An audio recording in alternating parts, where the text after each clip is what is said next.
नमस्ते। मैं हूं सुरेश कुमार एकलवे और आप देख रहे हैं Hindustan news and tips. Taliban और तजाकिस्तान के बीच तनाव बढ़ता ही जा रहा है। तालिबानी आतंकियों ने पिछले 2 सप्ताह में तजाकिस्तान के आतंकियों को हथियार और नए सैन्य वाहन मुहैया कराए हैं। यही नहीं, आत्मघाती बम हमलावरों को भी तालिबान ने तजाकिस्तान की सीमा पर तैनात किया है।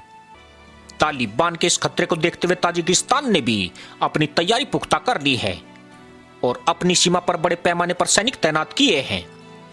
इसके विपरीत चीन के खिलाफ संघर्ष कर रहे उइगर मुस्लिम विद्रोहियों को उनके इलाके से भगा दिया गया है। अफगान सूत्रों के मुताबिक ताजिक आतंकियों को तालिबान ने नए हथियार, वाहन और अन्य उपकरण दिए हैं। यही नहीं, तालिबान ने चीन की सह पर ड्रैगन की सीमा से सटे छोटे से अफगान इलाके में मौजूद उइगर विद्रोहियों को भी हटा दिया है। वहीं ताजिक आतंकियों को अफगानिस्तान के उत्तरी प्रांत बदखशान में अमेरिका निर्मित घातक हथियारों और सैन्य गाड़ियों में देखा गया है। इनमें हमवी भी शामिल है। ये ताजिक आतंकी पहले AK-47 और पिकअप ट्रक में दिखाई देते थे, लेकिन अब इनके पास नए हथियार आ गए हैं।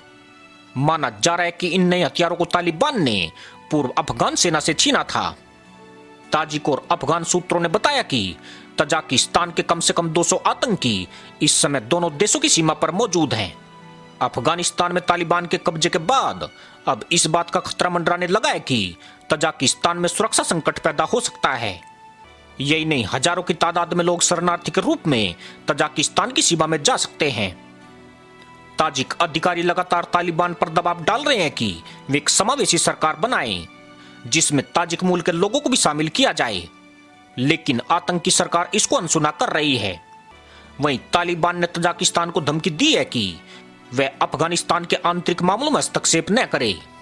तालिबान ने हजारों की तादाद में अपनी सेना को तजाकिस्तान से लगती सीमा पर तैनात कर रखा है।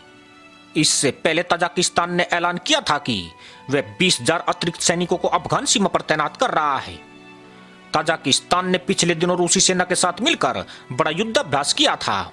यही नहीं, रूस के हजारों की संख्या में सैनिक अफगान सीमा के पास एक सैन्य बेस पर मौजूद हैं। रूस निर्मित महाशक्तिशाली S-400 मिसाइल डिफेंस सिस्टम 2021 तक भारतीय सेना में शामिल हो जाएगा। इस पावरफुल मिसाइल सिस्टम S-400 के आने से भारतीय वायुसेना को भी मजबूती मिलेगी। यह डिफेंस सिस्टम चीन के पास पहले से ही मौजूद है। चीन ने भी रूस से इस मिसाइल सिस्टम को खरीदा है। रूस ने अपने संवेदनशील क्षेत्रों में इसी मिसाइल को तैनात किया है। S-400 दुनिया के सबसे विकसित एयर डिफेंस सिस्टम में से एक है। यह डिफेंस सिस्टम 1000 किलोमीटर तक की दूरी से एयरक्राफ्ट, बॉम्बर्स और मिसाइल्स को ट्रैक कर सकता है।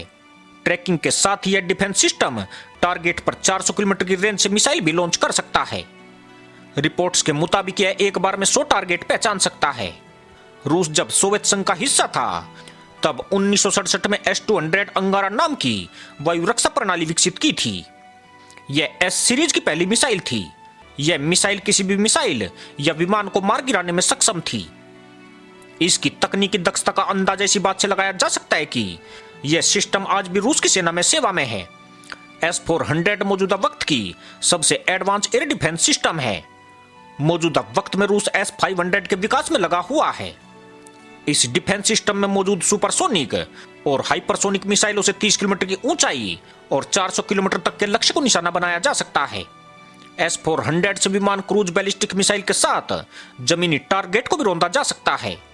यह मिसाइल एक बार में 400 किलोमीटर की रेंज में एक साथ 36 टारगेट को निशाना बना सकता है।